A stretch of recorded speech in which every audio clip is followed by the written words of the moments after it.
Hello there. You must be Murden 86, right? Welcome to Redcliffe. I'm Sowerby, the owner of this Aero Club. Here at the club, we provide all the training lessons you need to get started and earn your private pilot license. Then, once you've earned your PPL, you can build up your flight hours and get more experience by taking people out on first flights. But before any of that, let's head outside and take a flight to get familiar with our aircraft and the local surroundings.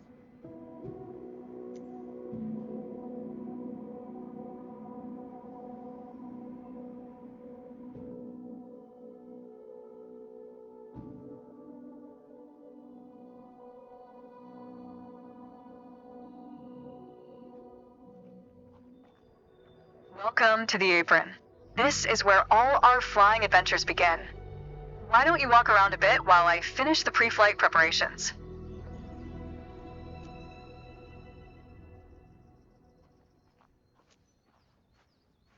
Today we will be flying in a Cessna 172 Skyhawk. It's the main trainer airplane in our flight school. Our Cessna's got a glass cockpit and a 180 horsepower engine, climbs well, and is easy to fly. It's one sweet ride. I'm ready if you are, so hop in and buckle up. Let the good times roll.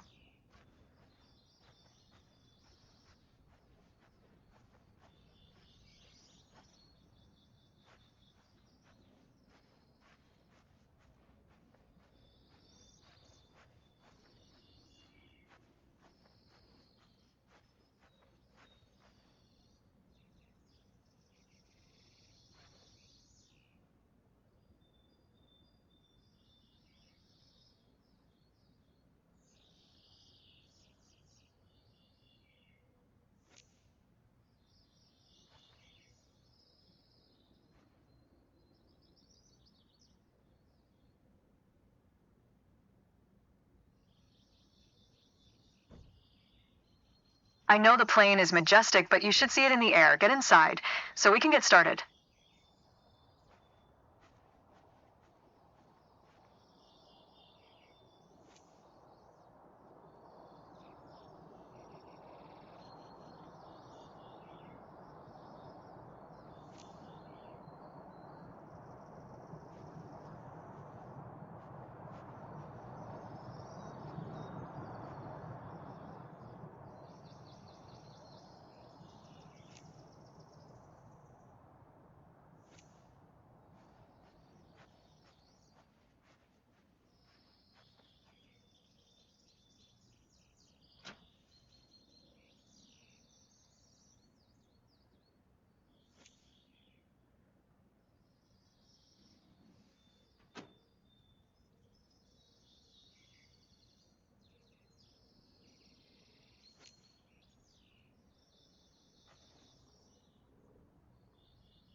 Welcome aboard.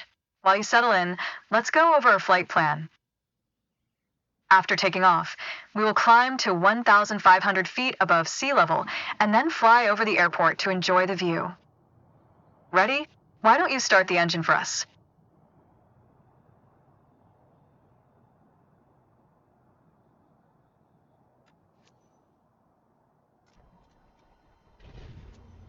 Perfect.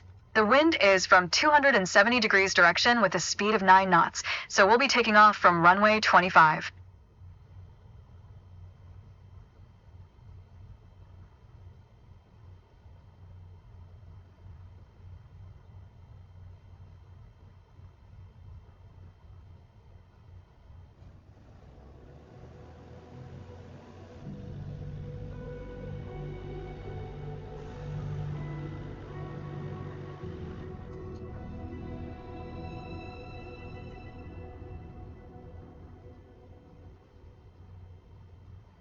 Alright, now comes the fun part. After releasing the brakes and applying full power, we will speed up and take off once we reach 60 knots airspeed. We will be climbing at 75 knots, which is the recommended climbing speed for the Cessna Skyhawk. While climbing, we will follow a left-hand traffic pattern and make 2 turns. Don't worry if it sounds overwhelming, I am here to help. Release the parking brakes, otherwise we're not going anywhere. Good. Ready for takeoff? Apply full power to get us moving.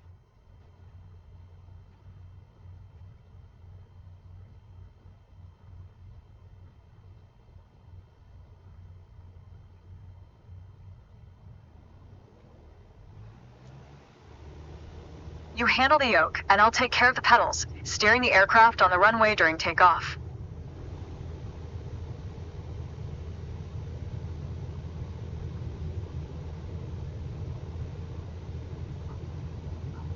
We have reached 55 knots. Pull the yoke a little bit to lift off.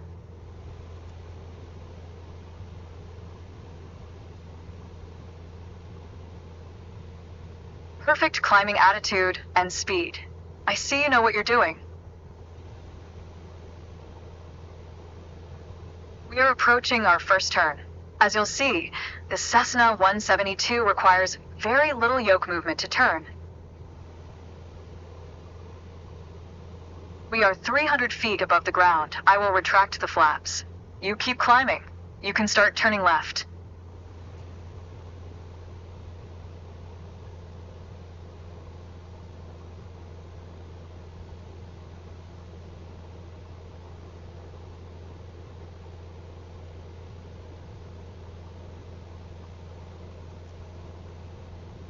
Keep climbing and prepare for the next turn.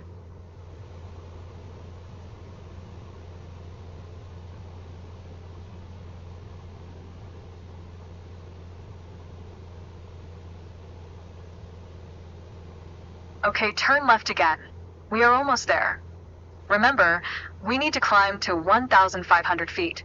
It will keep us 500 feet above the traffic pattern.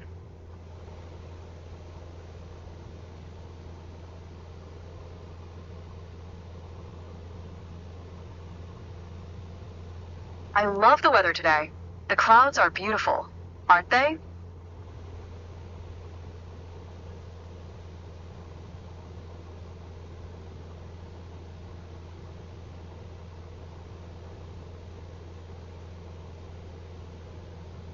There we are, 1,500 feet above sea level and 500 feet above the traffic pattern. We have safe separation with the other airplanes. Look around, see our airport? Let's fly over it.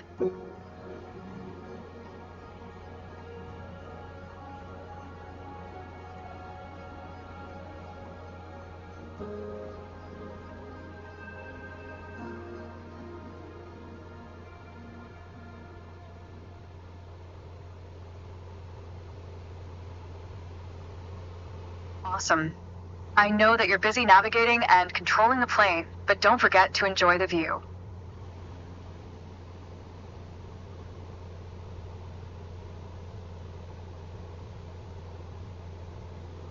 Well done. I believe you have a talent for piloting. I hope you enjoyed the flight. Let's head back to the ground now.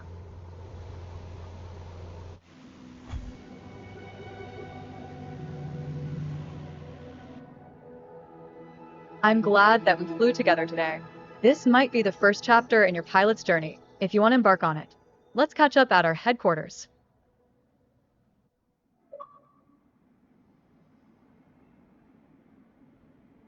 You seemed comfortable out there. I'm sure you'll get your PPL in no time. There's a laptop in the office that shows all the certification information you'll need for your PPL exam. Take a look.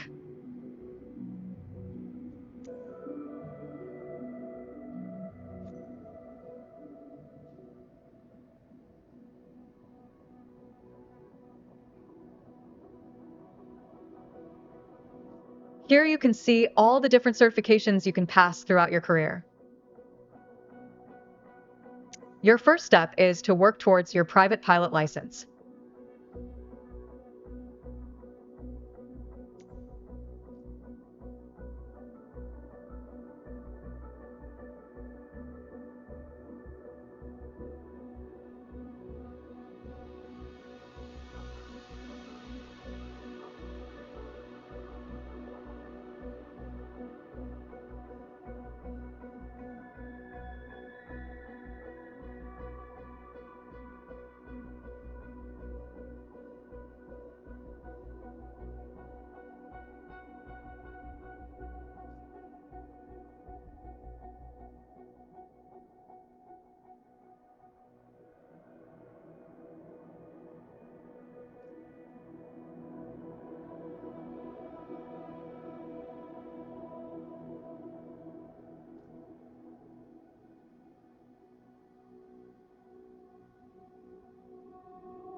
All the training lessons you'll need to pass the PPL exam are available here. Make sure you're comfortable with these before taking the exam.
Welcome to Sedona. I'm Captain Jess Molina, and I'll be your instructor. For this lesson, we're going to start on the ground and focus on some basic concepts. Fundamentals every pilot needs to know before hitting the skies. This is your plane, a classic, the Cessna 172. Take a look around it. In the simulator, anytime you want, you can easily switch to cursor mode.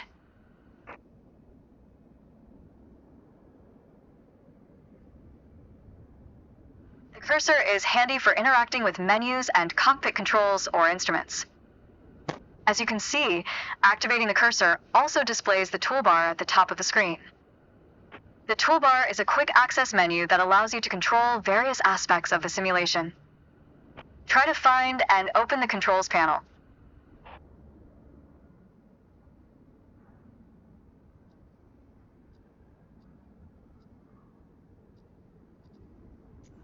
The controls panel is a useful reminder of the button layout for the devices you're currently using.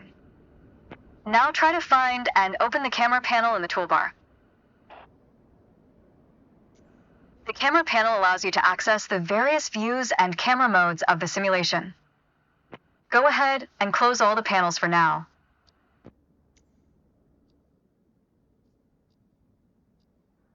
In front of you is the yoke, the primary means of controlling the aircraft.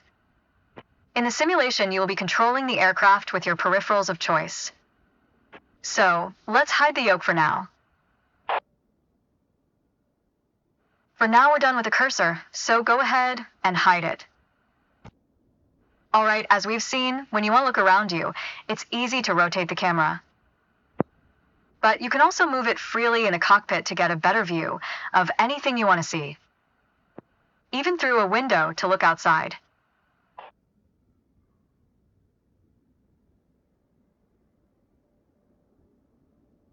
Now, reset the camera to its original position.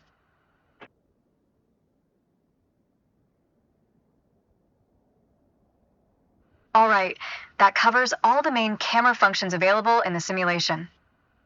Try to familiarize yourself with them a bit more, then reset the camera to its original position whenever you're done.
Great.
Let's get you familiar with the aircraft, a Cessna 172, and a few commands to navigate it through the skies. In front of you is the yoke. The yoke is like a steering wheel, more or less. Turn it left or right to control the ailerons and bank the aircraft into turns. Look at the trailing edge of the wings while turning the yoke to see the effect on the ailerons. Okay. Now, the difference between the yoke and a steering wheel is you can pull or push on the yoke. This controls the elevator at the back of the aircraft to make it climb or descend. Look at the horizontal stabilizer while you pull on the yoke. You can see how it affects the elevator. Nice. Down at your feet are the rudder pedals. They steer the aircraft when you're on the ground. The upper part of the pedals also control your brakes. In the air, they control the rudder at the end of the vertical stabilizer to yaw the aircraft.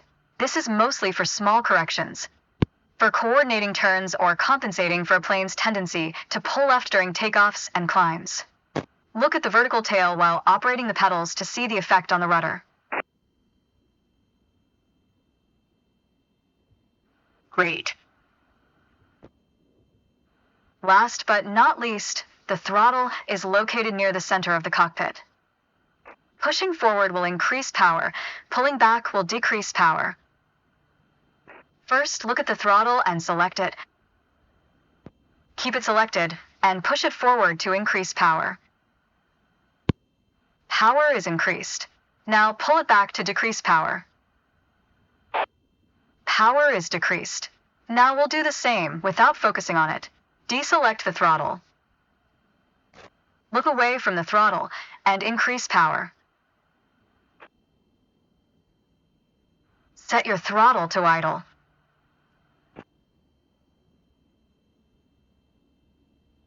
Excellent. When the engine is on, you'll be able to see the power change on your RPM indicator. You will find it on your PFD screen in the top left corner. This tells you how fast the engine is spinning in hundreds of revolutions per minute. Next, take a look at your current speed on the airspeed indicator. It's on the left on your PFD screen. It measures the speed in knots. To check your altitude, look to the altimeter. It's on the right on your PFD screen. Not all aircraft have integrated screens with all this information. A lot of them rely on analog instruments. You can find the analog versions of the airspeed indicator and the altimeter just above the throttle. They are respectively on the left and right.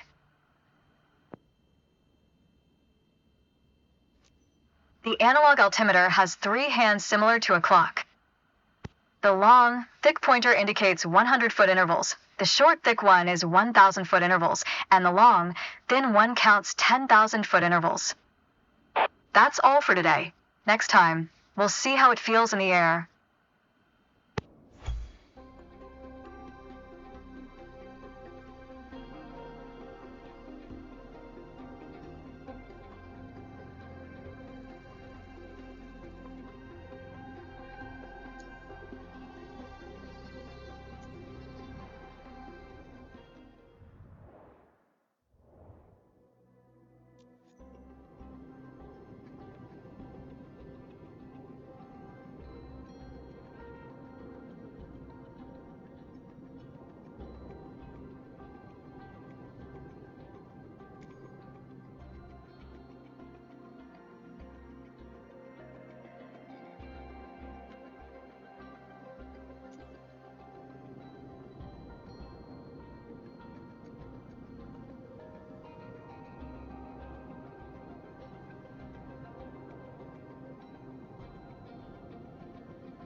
help demonstrate pitch, I've drawn 3 lines on the windshield.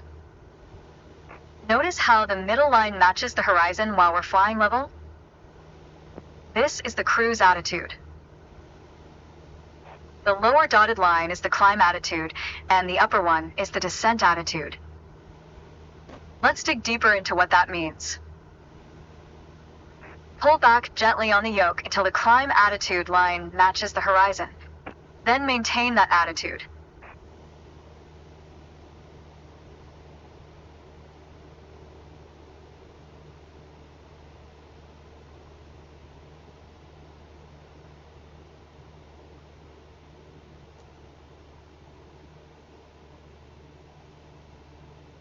According to your altimeter, we're gaining altitude.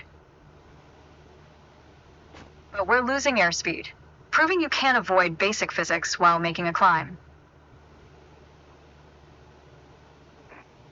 Excellent. That's good. Keep working on it, you'll get better. Now, let's level back out. Our speed is increasing and our altitude is stable. All right. That's good. That's okay. Push gently on the yoke until the descent attitude line matches the horizon. Then maintain that attitude. As expected, with a nose-down attitude, our altitude is decreasing while our speed is picking up. Great. That's good. Keep working on it, you'll get better. Okay, bring us back to level flight. Now your speed is decreasing and your altitude is stable. Nice. That's good. That's okay. Try to make only small adjustments to your pitch to avoid overcorrection.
For this lesson, we're going to use a line drawn on the windshield to indicate the cruise attitude.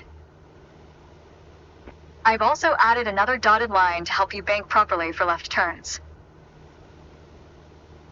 Gently move the yoke to the left until the dotted line matches up with the horizon. Then maintain that bank.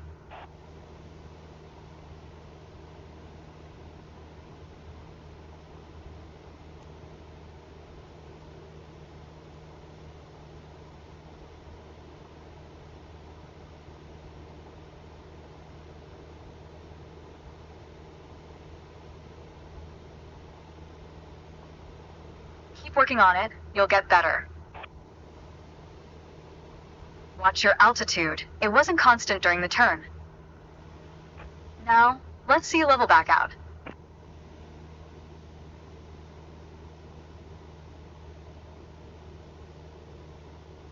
All right.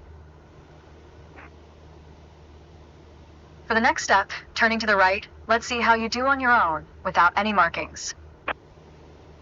You can see a series of notches representing 10-degree increments on the attitude indicator part of your PFD.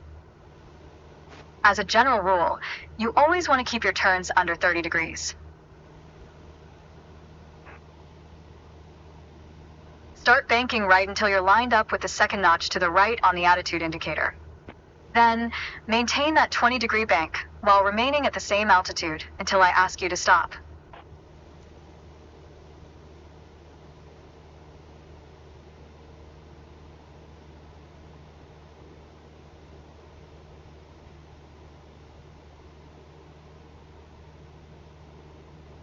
Nice. Level us back out now.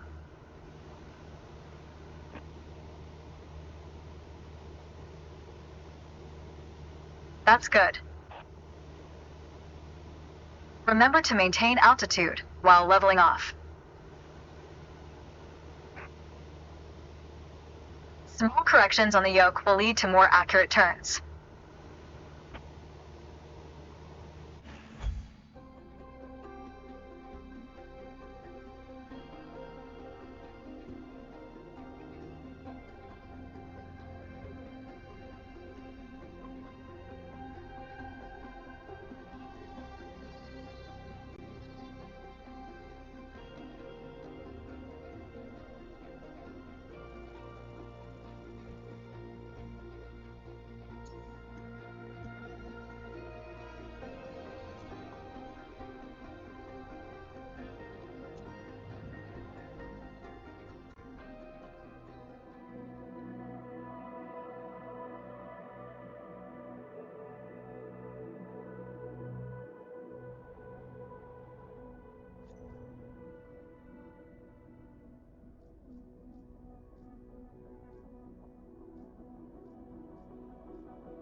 Let's talk about the throttle.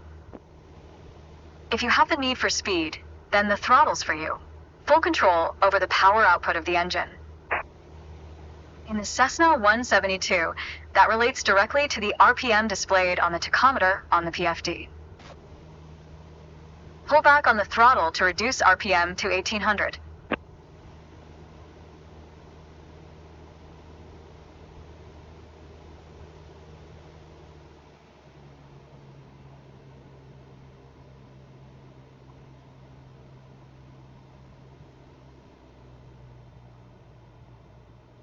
Look how your speed and altitude are also decreasing.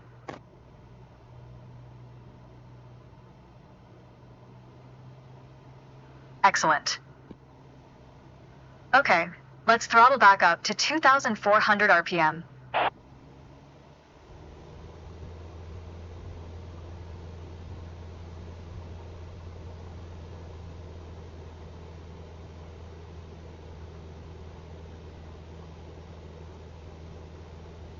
Your speed is increasing now. As long as you maintain the same attitude, your altitude will keep climbing as well. Keep working on it, you'll get better. You did well, but you can do better. Practice getting comfortable with the relationship between the throttle and RPM.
The art of maneuvering a plane through the air isn't a mystery to you anymore.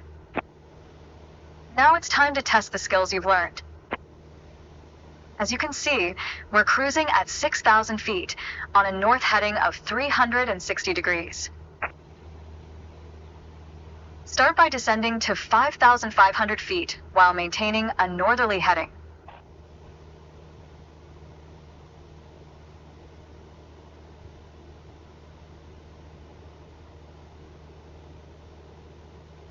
While descending, reduce throttle to avoid overspeed.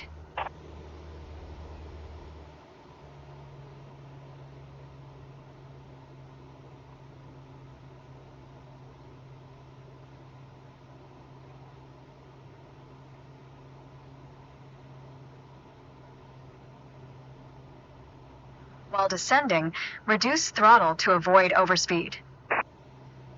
That's good. Now, climb to 6,000 feet and turn to a south heading. On the Cessna 172, you need full power to climb effectively.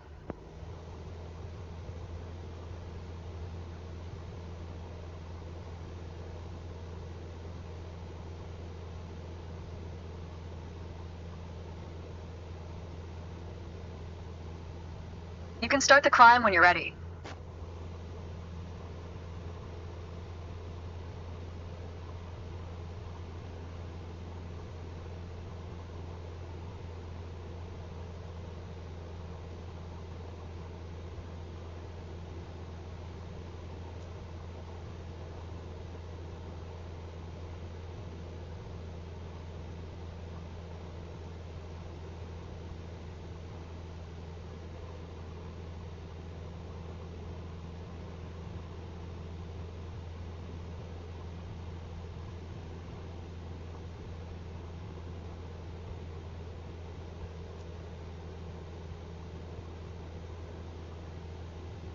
Nice. Alright, next exercise. Maintain your heading of 180 degrees, stay at 6,000 feet, and adjust your airspeed to 80 knots.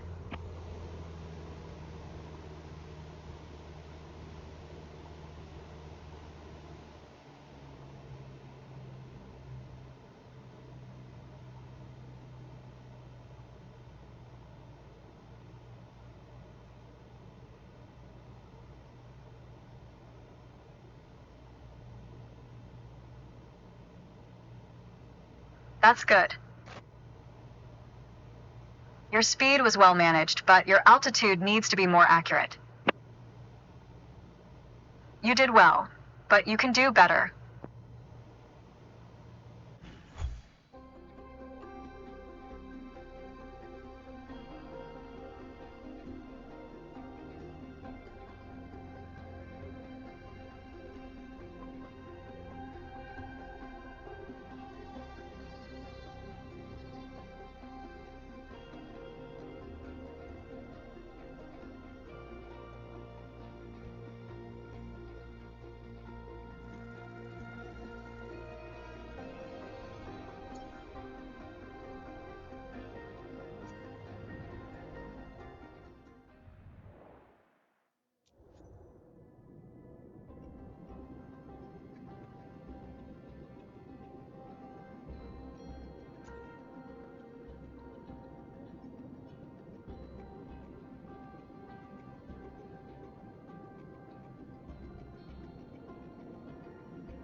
Hello.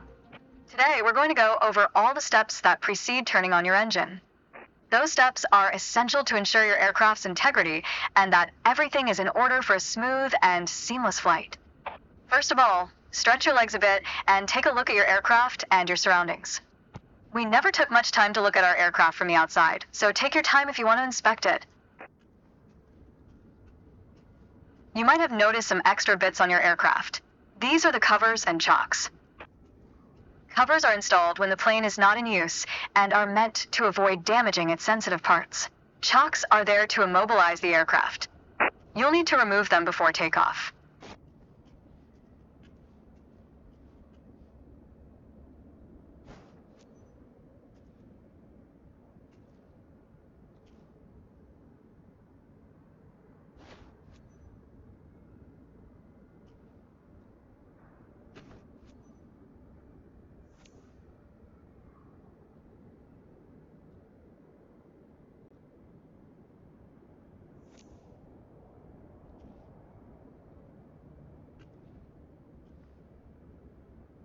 And we're done for the outside. Now that we're sure your aircraft is functional and ready to taxi, let's check the inside.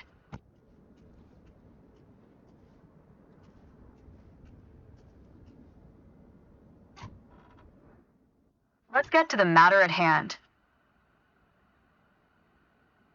You've been given an EFB, also referred to as an electronic flight bag. It's a tablet that stores critical flight information and is the ideal tool to prepare your flight plans and enhance your piloting experience. Open it and take a look. Feel free to follow a quick guided tour of its features.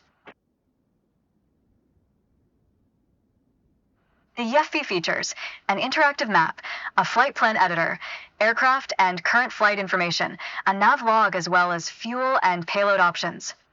The EFB has plenty to offer, but if you want to get directly into the action, you can turn it off after you finish the quick tour.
It seems like we're all clear on the checklist.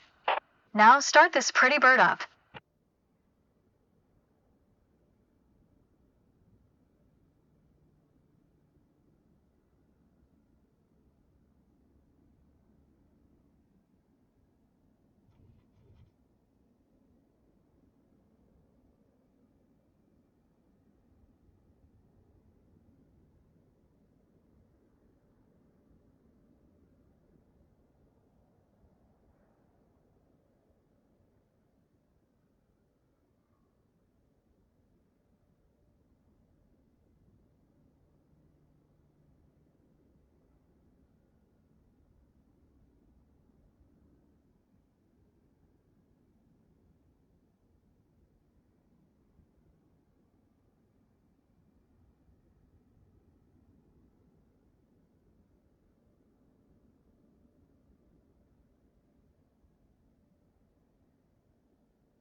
Now that we've covered all the preparations, let's get to the good stuff, shall we?